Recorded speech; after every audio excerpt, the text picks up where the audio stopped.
अन्न, भाज्या, फळांसह दुग्धजन्य पदार्थ आणि दैनंदिन उरलेले पदार्थ टिकावेत म्हणून घराघरात फ्रीज वापरले जाते. आता तर ग्राहकांच्या मागणीनुसार सिंगल डोअर, डबल डोअर यासारख्या मोठ्या फ्रीजला सर्वाधिक मागणी आहे. कारण मोठ्या फ्रीजचा डीप फ्रीझरही मोठ्याच आकाराचा असतो. डीप फ्रीझरमध्ये आईस्क्रीम, दूध, कोल्ड ड्रिंक्स हे खाद्यपदार्थ दीर्घकाळ टिकतात. पण बऱ्याच वेळा घरात फ्रीजचा वापर केला जातो आणि डीप फ्रीझरचा उपयोग हा फक्त पाणी थंड करण्यासाठी, बर्फासाठी किंवा आईस्क्रीम ठेवण्यासाठी केला जातो.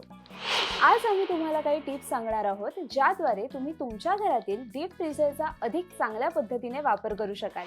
डीप फ्रीझरमध्ये आईस्क्रीम, क्रीम आणि हंगामी भाज्या तुम्ही ठेवू शकता. पण तुम्ही हंगामी फळांचा ज्यूस किंवा गर हा फ्रीझरमध्ये झिपलॉक बॅगमध्ये भरून सुद्धा ठेवू शकता.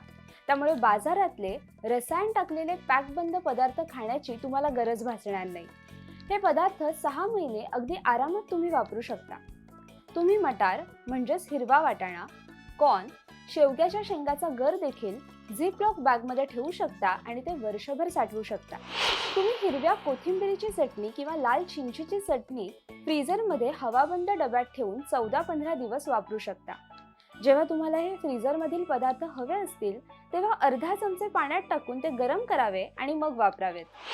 भाज्या आणि फळांप्रमाणेच तुम्ही स्प्रिंग रोल, पराठे, स्माइली, रोटी, बाटी इत्यादी हवाबंद पिशवीत किंवा बॉक्समध्ये तुमच्या डीप फ्रीझरमध्ये 1 महिन्यासाठी साठवून ठेवू शकता. तसंच मोझरेला चीज, पनीर इत्यादी बाजारातून आणून ते देखील फ्रीझरमध्ये ठेवू शकता. 1 महिन्यासाठी पॅक करून या सर्व गोष्टी तुम्ही ठेवू शकता, परंतु एकदा उघडलं की ते 2-3 दिवसातच वापरा, नाहीतर ते पदार्थ ड्राय होऊ लागतील. आता जाणून घेऊया डीप फ्रीझरमध्ये कोणते पदार्थ ठेवू नयेत. काही जण मसाले, सुकामेवा आणि विविध कडधान्य रेफ्रिजरेटरच्या डीप फ्रीझरमध्ये ठेवतात. खरं तर हे पदार्थ डीप फ्रीझरमध्ये न ठेवता रेफ्रिजरेटरमध्ये हवाबंद डब्यात तुम्ही ठेवू शकता. डीप फ्रीझरमध्ये वस्तू उघड्या ठेवू नयेत. त्याऐवजी त्या झिपलॉक बॅग, छोट्या टोपल्या आणि डब्यामध्ये ठेवाव्यात. दरम्यान हल्ली नवीन तंत्रज्ञानाचे फ्रीज उपलब्ध आहेत, ज्यात डीप फ्रीझरमध्ये स्वयंचलित डिफ्रॉस्टिंगची सुविधा असते.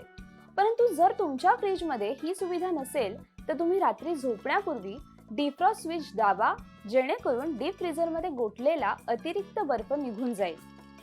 महिन्यातून एकदा तुमचा डीप फ्रीझर साफ करा. त्यातील आवश्यक नसलेल्या वस्तू टाकून द्या.